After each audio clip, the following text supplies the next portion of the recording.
Hey, it's Tim from pt8 Industries again. Continuing my series on home ownership, contracting, carpentry, business, from the perspective of experience that I wish I knew when I was younger. And I'm keeping it consistent, gearing towards the early trades individual, just starting or just branching out on their own. Last time I checked, I touched on reasons not to provide discounted rates to anybody. And as you can tell, of all the things I've touched on, that one probably geared me up the most.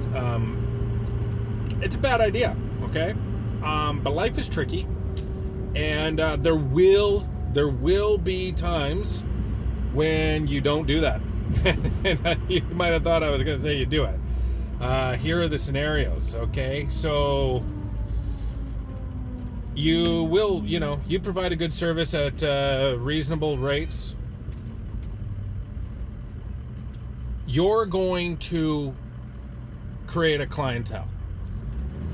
And that clientele is going to want your repeat services, okay? They trust you. And they're going to come to you for more than what you do, okay? If they trust you and there's a problem, if it's closely related to your field, they're going to call you. They're going to want your input. And that's a good place to be, right? And I'm going to get, in the future, I'm going to touch on being open to expanding your field, right? Because, a certain amount of the business you control, but a certain amount of the business controls you. And, lots of businesses have failed because they've failed to see where their business is inherently taking them. And where your business will usually take you is usually to your strong suits. That's all stuff I'll get to in the future. But, yeah, so the scenario where you don't raise your rates. Scenario is, you have a client. You've done a monster job for them, right? They couldn't be happier. You made, compared to where you are right now, say, working for wages, you made money like you couldn't have imagined. Which means that you're just doing regular business, okay? And, so, driving through some traffic here, so bear with me.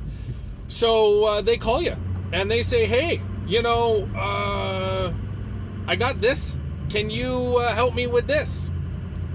Now, maybe it's too small a job for you to take on, right? And that happens to us. But here's the thing. You want to represent yourself well, and you want to serve your client well. So you're forced into a recommendation situation. And here's the inherent pitfalls.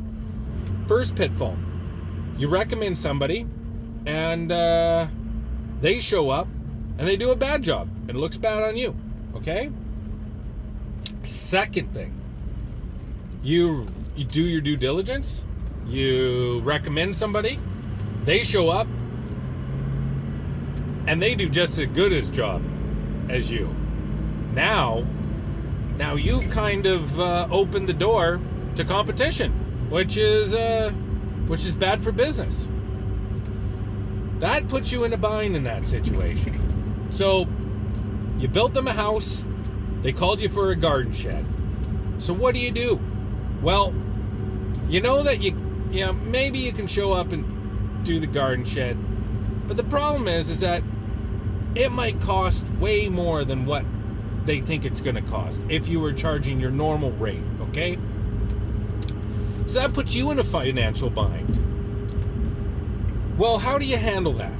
Well, this is tricky, and I've dealt with this over the years. My advice is this is advertising, okay? You show up, you do the job, you don't talk about price. When you're done the job, right?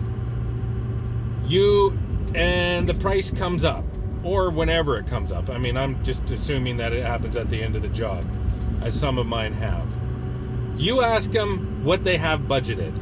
And it doesn't matter if it's more than what you thought you were going to make or way, way, way, way, way less. You just agree to what they said. And you show up and you do the job for what they were wanting to pay, okay?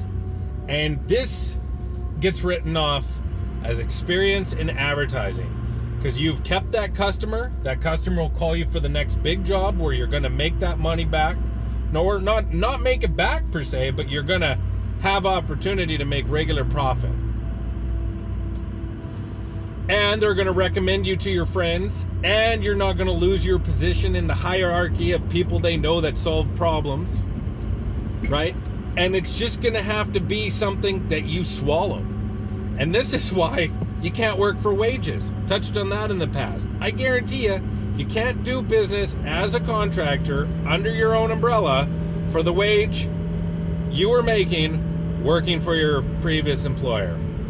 Anyway, glad I can help. If you have any questions, always feel free, ask him. But it's Tim with Airtight Industries giving you the advice that's worth every penny you paid for it. Absolutely nothing at all. I hope I can help you out.